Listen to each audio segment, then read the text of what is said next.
Aujourd'hui, je te retrouve dans une nouvelle vidéo maquillage et je vais te montrer étape par étape comment je me maquille alors que je ne vois pas. Pour ceux qui ne le savent pas, je suis malvoyante depuis mes 6 ans. Et comme j'ai toujours aimé me maquiller, m'habiller, me pomponner, j'ai développé certaines petites techniques que je veux vous partager au travers de mes vidéos. Alors si ça t'intéresse, n'hésite pas à t'abonner. Si t'as aimé la vidéo, n'hésite pas à la liker et à commenter si tu veux voir des choses en particulier. Si tu as des questions, je serai ravie d'y répondre. Et du coup, je te laisse avec la suite du maquillage. Donc pour commencer, on va venir attacher ses cheveux pour qu'on soit beaucoup plus tranquille pour se maquiller et éviter d'en foutre de partout. En première étape, je fais toujours ma skincare que je vous ai partagée sur Instagram et en reel sur YouTube. Vous pouvez attendre 15-20 minutes avant de vous maquiller pour bien que les produits pénètrent dans la peau.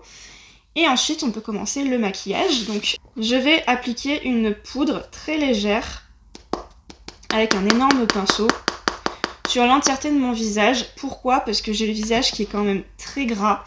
Et pour éviter en fait que ma peau dans la journée vienne boire directement le fond de teint, il y aura une barrière de poudre qui va faire en sorte que je vais briller moins rapidement. C'est une petite technique.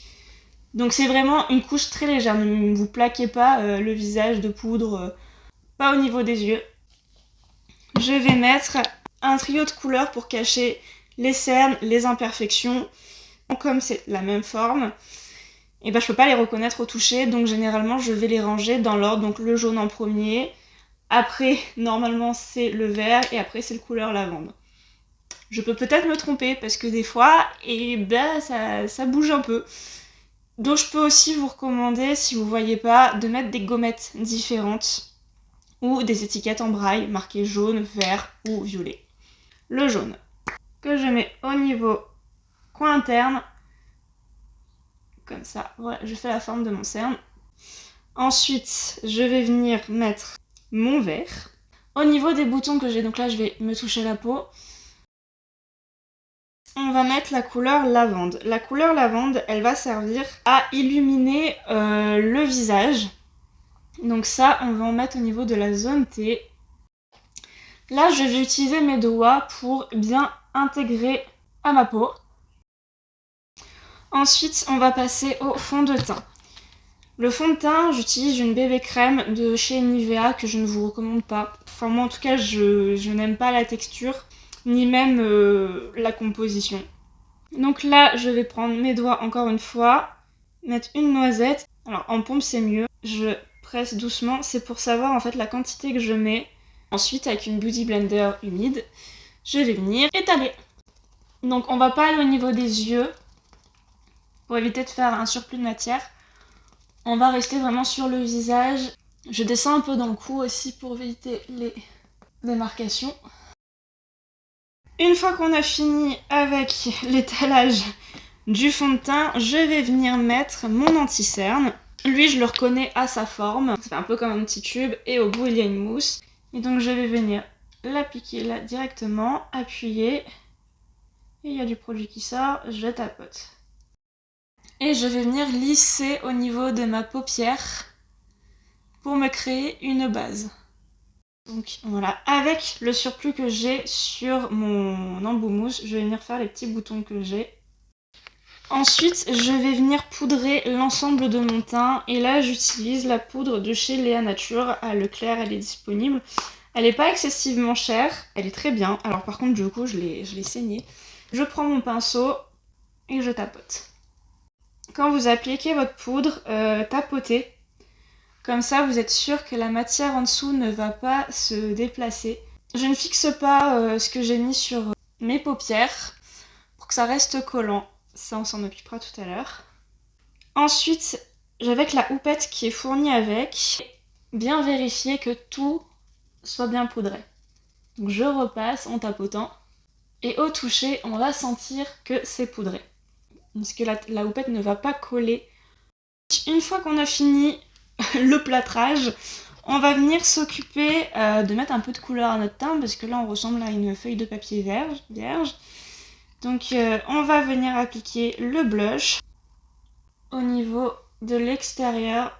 Je tapote et j'estompe. Comment trouver votre joue? En fait c'est simple, vous allez avoir un bombé d'os à ce niveau-là. Et c'est là que je l'applique. Toujours vers l'extérieur pour se lifter un peu la peau. Ce que je fais aussi, c'est que je vais faire le sommet de mon front, les tempes. Là, je vais utiliser l'highlighter un petit peu sur l'ongle de chat.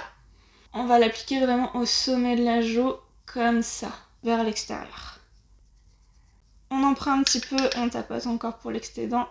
Et on fait l'arrêt du nez, arc de Cupidon, bout du menton, la zone T en fait. Pour être sûr que tout soit bien estompé, je vais prendre un gros pinceau et je vais donner un grand coup. Pour le visage, c'est bon. Maintenant, on va passer aux yeux. Donc pour les yeux, j'ai rapproché la caméra pour que vous puissiez voir un peu mieux. Donc là, je vais utiliser ces deux fards-là. Donc il y a un doré argenté et un marron. On va commencer avec un cut crease.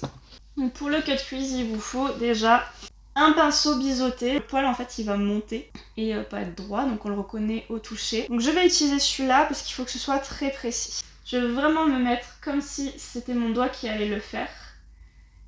Je ferme les yeux et là je vais me mettre au niveau du pli de ma paupière et je vais tapoter. Je vais essayer d'aller jusqu'à l'intérieur, voilà, et je vais tracer ma ligne. Je vais faire pareil de l'autre côté. Je tapote tout en traçant ma ligne. Voilà.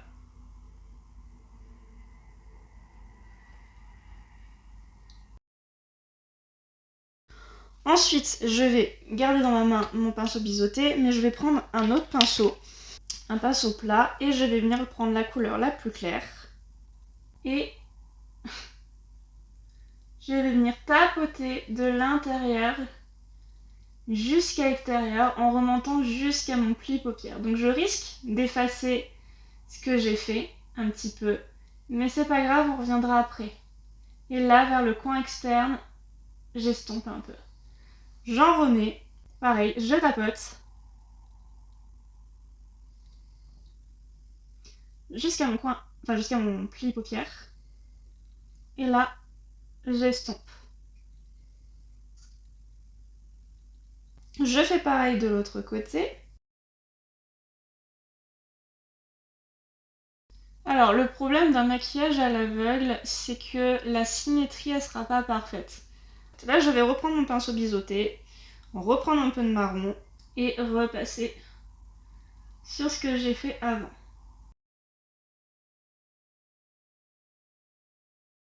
Je vais venir faire mon ras de cils inférieur.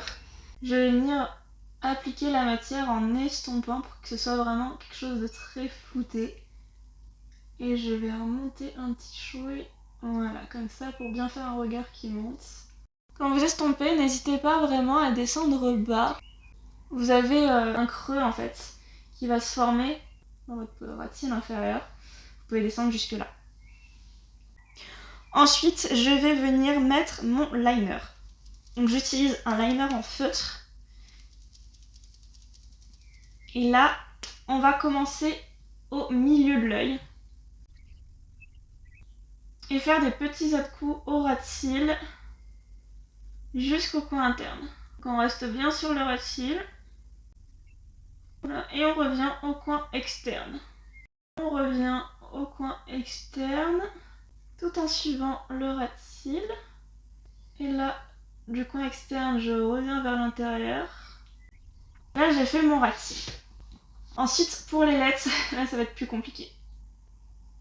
Donc, on part du ras de cils inférieur. On trace une ligne imaginaire sans appuyer sur la peau. Et après, une fois arrivé au ras de cils, au ras de cils supérieur au coin externe, on monte. On revient. Et on trace. En fait, on va faire un espèce de triangle. Je vais vous expliquer sur l'autre œil. On fait le ras de cils.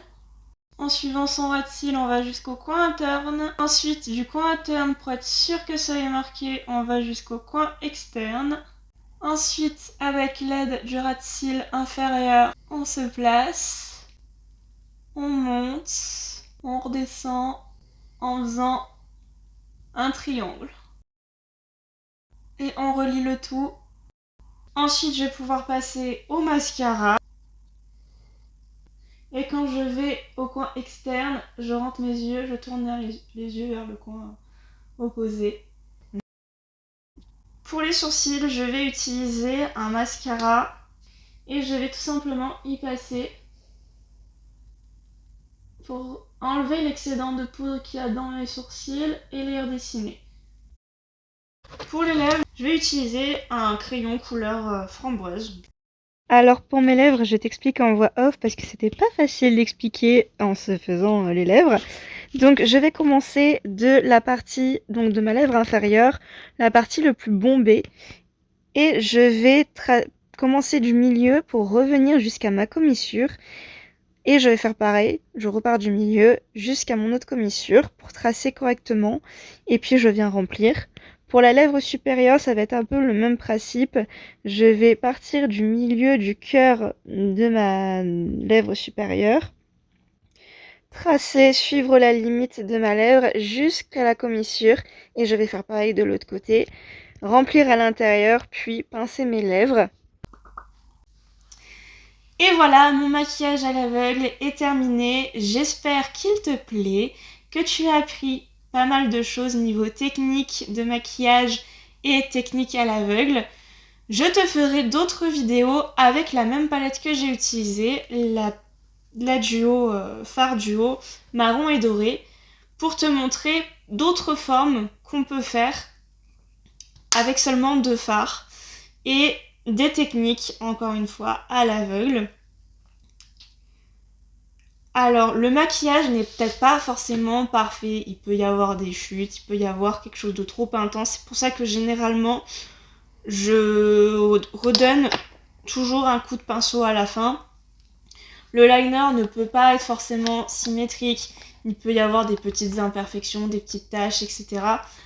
C'est pas grave, ça arrive, au pire une personne bienveillante te le dira de façon bienveillante, mais tu fais comme tu peux, malgré que tu vois pas, et sache que tu fais ce que tu veux, comme tu peux, et ce sera déjà très bien. J'espère que la vidéo t'aura plu. Moi, je te retrouve dans d'autres vidéos, dans des reels, pour te partager ma lumière et ma douceur. Bisous!